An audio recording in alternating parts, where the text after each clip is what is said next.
American cheese is one of the most misunderstood foods around, and it gets far more criticism than it deserves. If you place it under intense heat side by side with regular, good melting cheese, like Monterey Jack, it will begin to melt and boil way faster than the Monterey because of its increased water content and secret ingredient. While we watch these bubble, let's talk about the history of American cheese, which was actually invented by two Swiss food scientists, Walter Gerber and Fritz Sedler. But the reason we call it American cheese today is that a little-known Canadian entrepreneur, you may have heard of him, James Kraft, immigrated to the United States and patented a method for producing it at industrial scale. His innovation greatly reduced waste in the dairy industry and created a market for a few staples: Kraft Dinner, or as it's known in the States, Kraft Macaroni and Cheese, and of course, Kraft American Cheese.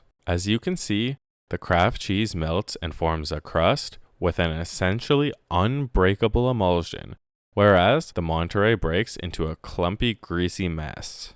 I think that's enough introduction. Here's a relatively simple recipe for American cheese you can make at home. Start by struggling to open a 250-gram package of cheddar, or any cheese you prefer, though the original recipe uses a mix of cheddar, Colby, and/or Swiss. But seriously, you can use nearly any cheese for this.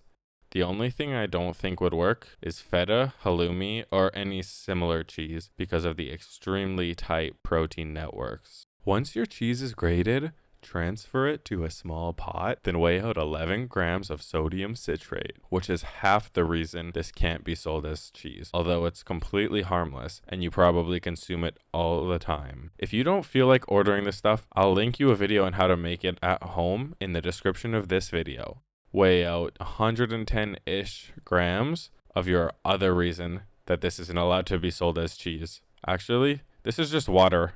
But stir in the melting salt with a spoon to dissolve. The reason this cannot be sold as cheese is because it's a water cheese emulsion. It's just a processed cheese byproduct.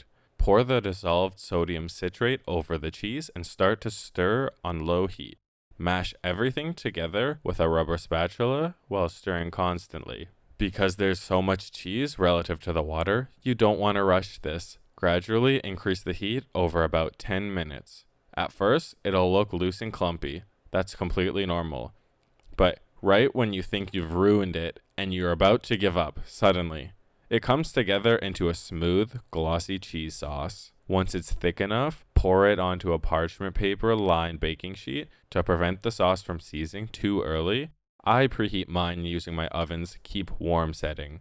After pouring out as much as you can, use the spatula to roughly smooth everything out.